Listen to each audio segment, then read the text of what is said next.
नमस्कार, आप देख रहे हैं स्टार सिटी न्यूज़ में। इस वक्त मौजूद हूं पालम विधानसभा के मधु विहार वार्ड में। हमारे साथ इस वक्त मौजूद हैं मधु विहार से रणबीर सोलंकी, जिसे हम सीधी बात करेंगे। सर, पहला मैं आपके बारे में एक छोटा सा इंट्रोडक्शन करूंगा कि रणबीर जी, आप जैसे अपने नाम के साथ जो बाबा शब्द आप जो लगाते हैं सर, कुछ इसके बारे में हम जानना चाहेंगे। सर जी, मैं नमस्कार करता हूँ। सबसे पहले तो आपके मेरा पालम गांव, मेरा गांव है पालम, और रणबीर सिंह सोलंकी मेरा नाम है, और मधु विहार का प्रधान मैं 1988-87 से मैं कॉलोनियों का प्रधान रहा हूँ। बीच बीच में जब भी अगर मैंने प्रधानी का चुनाव नहीं लड़ा तो यह, नहीं तो आज तक मेरे को मधु विहार में कभी भी, जब भी मैं प्रधानी में खड़ा हुआ, हमारी जनता ने मेरे को कभी नहीं हराया। ना मैं जातिवाद से, ना बरादरी से, नहीं कोई पार्टी पॉलिटिक्स से, और नहीं कहीं कोई लालच दे के मैं प्रधान बनता। लेकिन प्रधान बनता हूं तो जो भी मूल समस्या होती है ना, उनका समाधान कराते हैं सरकार से मिलकर। आज जैसे हमारे मधु विहार के अंदर जब प्रधान बना था तो सबसे पहली पहली NOC होती थी, नो ऑब्जेक्शन सर्टिफिकेट, जिसका मिलने के बाद ही पानी की, बिजली की, स्कूल की, सड़कों की कार्रवाई हम कर सकते हैं। तो वो उस टाइम पे 1988-89 में मेरे टाइम में NOC मिली थी। उसके बाद हमने बिजली घर के जैसे 4 प्लॉट खरीदे थे मधु विहार के अंदर। 4 प्लॉट खरीदने के बाद फिर पोल वगैरह मंगाए हैं। फिर उसके बाद जैसे लाइट अगर चालू हुई, कन्या के हाथ से मैंने उद्घाटन कराया था। प्रधान की अपनी एक पावर भी होती है, जब कानूनी तौर से मैं सारे काम करूंगा, मैंने किसी राजनीतिक लोगों से ना करा के, मुझे कन्या के हाथ से मैंने इसका उद्घाटन कराया। तो आज हमारी जो मधु विहार में लाइट चालू है। और सर, मैं ये भी बताना चाहूँगा, मधु विहार 65 एकड़ जमीन में मधु विहार है, 7 हमारे ब्लॉक है। इसके अंदर हमारे पालम गांव के निवासियों ने मधु विहार कॉलोनी के लिए, वह गरीब बच्चे इसके अंदर पढ़ेंगे, 1.25 एकड़ जमीन अगर उस टाइम प्रधान ने दी थी, भाई इसमें गरीब बच्चे स्कूल के उससे दिया था। लेकिन उस टाइम भी अगर इसकी बाउंड्री जब करने लगे तो DDA बाउंड्री को भी गिरा की थी। उसकी फिर उपराज्यपाल के यहाँ प्रधान अगर 5 आदमी हम गए, मगर सर एक तरफ तो सरकार गरीब बच्चों के लिए मुफ्त शिक्षा दे रही है, स्कूल बनवा रही है, दूसरी तरफ DDA गिरा रही है। ये क्या अगर रोल है? मान लो हमारे 10 साल 6 महीने बच्चे और जाएंगे, लेकिन नुकसान किसका? भारत सरकार का। उस उपराज्यपाल ने हमारी समस्या को बहुत गौर से सुना और उसका समाधान किया। फिर डिप्टी डायरेक्टर नैनपुरी उन दिनों में होते थे DDA के, उन्होंने हमें बोला, प्रधान जी आज के बाद आपके स्कूल की तरफ हमारा DDA का स्टाफ नहीं लगाएगा। तो जब से ये हमारा बन रहा है। और सर, मैं आपसे एक बात और बताना चाहूँगा, पूरी दिल्ली का एक रिकॉर्ड है, फर्स्ट साल में सरकारी स्कूल में 1300 बच्चों का दाखिला होना, ये मधु विहार का एक रिकॉर्ड है। क्योंकि 2 महीने जब छुट्टियों के अंदर 2 महीने पहले 700 बच्चे पूरी RW के स्टाफ ने मिलके और उन टीचरों का पूरा साथ और सहयोग दिया, तब ये हमारे 700 बच्चे हुए थे। फर्स्ट साल में 1300 बच्चों का दाखिला होना तो एक गर्व की बात थी। उसके बाद ये बिल्डिंग मंजूर हुई है। इससे पहले टेंटों में चला न, जब टेंट भी हम धरना प्रदर्शन दे के ही लाए थे, ऐसे टेंट भी नहीं आए थे। हम तो वैसे जो दूसरों के प्लॉटों में अगर बैठा के बच्चों की पढ़ाई करी है, फिर टेंट आए हैं तो टेंटों में बच्चों को पढ़ाया है।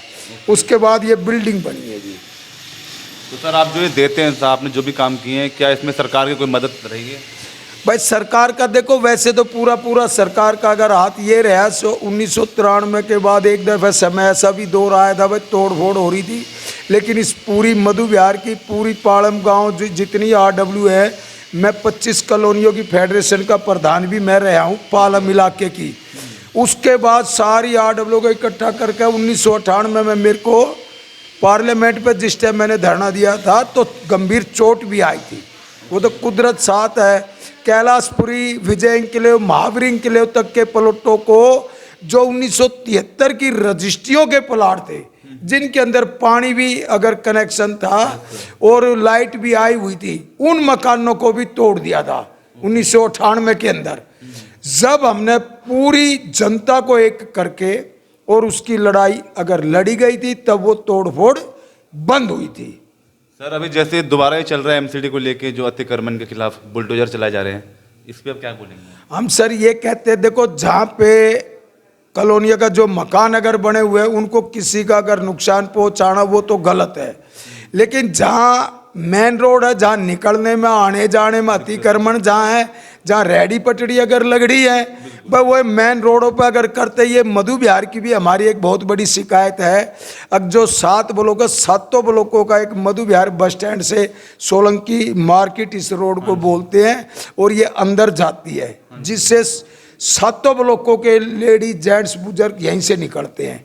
तो कुछ जो दुकान जो मार्केट है रेडी वाले अगर करते थे, तो जब भी प्रधान मैं अब बना हूँ 28 नवंबर 2021 को, तो जो पहली मीटिंग मेरी 1 हफ्ते बाद हुई है, तो उसके अंदर यही सबसे अगर समस्या आई है, जो रोडों पर आने जाने में फायर ब्रिगेड की गाड़ी नहीं आ रही है, एम्बुलेंस नहीं आती है, कोई आदमी कोई बीमार हो जाता है तो वो लेके नहीं जा सकता, ऐसी हाल है।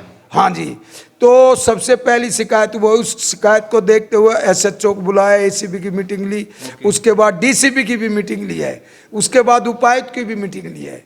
उपायुक्त ने अगर कार्रवाई भी की है और नोडल ऑफिसर मधु विहार वार्ड के लिए छोड़ दिया है। अगर पार्षदी 22 मई को खत्म होगी 2022 को, तो नोडल ऑफिसर हमारे उपायुक्त जी ने बोला भाई RW के साथ मिलकर नोडल ऑफिसर काम करेगा, कोई भी समस्या होगी। तो आज हमारे पास बीच में RW के भाई ऑफिस पे नोडल ऑफिसर भी आए थे, जहाँ लाइटें खराब है वो बताओ, वो समाधान करेंगे, सफाई नहीं हो रही है वो बताओ, वो समाधान करेंगे, जहाँ कूड़ा पड़ा है खाली प्लॉटों में उनकी भी सफाई अगर हम करा के देंगे, जहाँ लाइटें नहीं जल रही हैं उन लाइटों को भी ठीक करा के देंगे। तो ये सरकार का एक बहुत बड़ा हमें सहयोग है। इधर दिल्ली सरकार जैसे सीवर का है, नाली और सड़कों का ये दिल्ली सरकार का अंडर है, इसमें बहन भावना गौड़ हमारी पालम विधानसभा की विधायक है और RW मिलके पहली हमारी जिस दिन शपथ ग्रहण थी, बहन भावना गौड़ हमारे बीच में आई थी, उन्होंने हमें आश्वासन दिया था भाई मधु विहार वार्ड के लिए मैं 67 करोड़ रुपया लाई हूँ और भाई RW मिलकर इनको अच्छी तरह लगाए ताकि यहाँ से ये गंदगी खत्म हो। मैंने उस बहन जी को एक ही आश्वासन दिया था, जितना रुपया आप 100 रुपया भी भेजोगे तो 99 नहीं लगेंगे, 100 का 100 लगेगा। अधिकारियों की, ठेकेदारों की RW निस्वार्थ भाव से उनका साथ देगी, सहयोग देगी। कुछ 2 साल पहले जो इस पूरी मधु विहार वार्ड में अगर सीवर डले थे, उस टाइम RW नहीं थी, यानी कि कमजोर थी, काम नहीं करती थी, नंबर 1 बात। दूसरा RW नहीं थी तो जो कुछ आम आदमी के महान नेता बनके उन ठेकेदारों से के साथ क्या मिलके क्या किया क्या नहीं किया मैं नहीं जानता, लेकिन मैं इतना जानता हूं आज पूरी मधु विहार वार्ड उस गलत सीवर डलने से नर्क में जी रही है।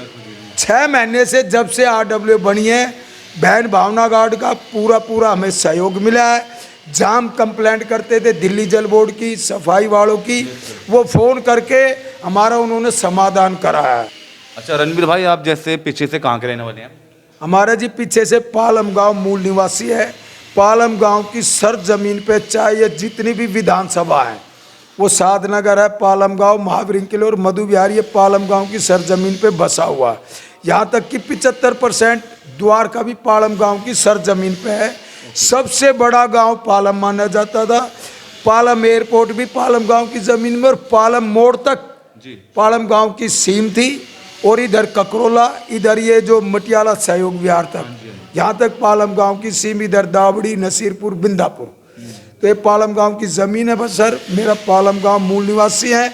और जो आपने क्वेश्चन किया था बालदाडी बढ़ाने का राज, ये मैं पालम गांव का मूल निवासी होने के नाते जो भूतपूर्व स्वर्गीय श्रीमती इंदिरा गांधी द्वारा भूमि नो को 20 सूत्री कार्यक्रम के जो प्लाट दिए थे, तो वो 1984 में दिए गए थे।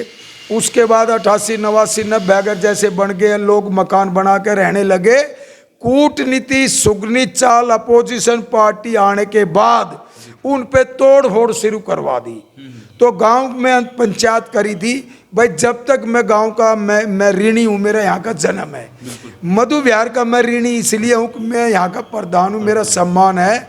दो समस्या, जब तक मैं 20 सूत्री कार्यक्रम के प्लॉटों का माल का नग नहीं दिलाऊंगा और अपनी मधु विहार के अंदर पानी, बिजली, सड़क, स्कूल, सीवर नहीं ले आऊँगा, मैं बाल दाढ़ी नहीं कटाऊँगा। ये मैंने प्रण किया। अब मैं सोचता था, जवान था, यंग था, कांग्रेस का राज था, भाई मैं 2 साल में करा लूँगा, 4 साल में हो जाएगा। लेकिन मेरे को नहीं पता था होते होते 26 वर्ष निकल गए। बचपने से हम समझ लो, जवानी से हम बुढ़ापे की ओर आ गए हैं। तब जाके ये हुआ 2020 में सुभाष चंद्र बोस की जयंती पे इसी विधायक बहन भावना गौड़, जो हमारी पालम विधानसभा की विधायक है, इन्हीं की अध्यक्षता में मेरे बाल जो मुंडन हुए थे, पूरी गांव देहात और अनाधिकृत कॉलोनियों के सभी गणमान्य प्रधान लोग मौजूद थे। तब मैंने जो प्रण किया था, पानी, बिजली, सड़क, स्कूल जब तक नहीं ले आऊँगा, बाल दाढ़ी नहीं कटाऊँगा, उसके करने के बाद फिर मैंने बाल दाढ़ी कटाए। ठीक है, और कुछ कहना चाहेंगे आप, और लास्ट में कोई मैसेज देना चाहेंगे? और मैं ये कहना चाहूँगा, उसके बाद अब 2 साल बाद जब ये इतना काम होने के बाद ये सीवर ढंग से ना पड़े, तो आए दिन यहाँ चोरियाँ हो रही हैं, नशेड़ी गंजेड़ी घूम रहे हैं, नरक का जीवन हम मधु विहार के लोग जी रहे हैं।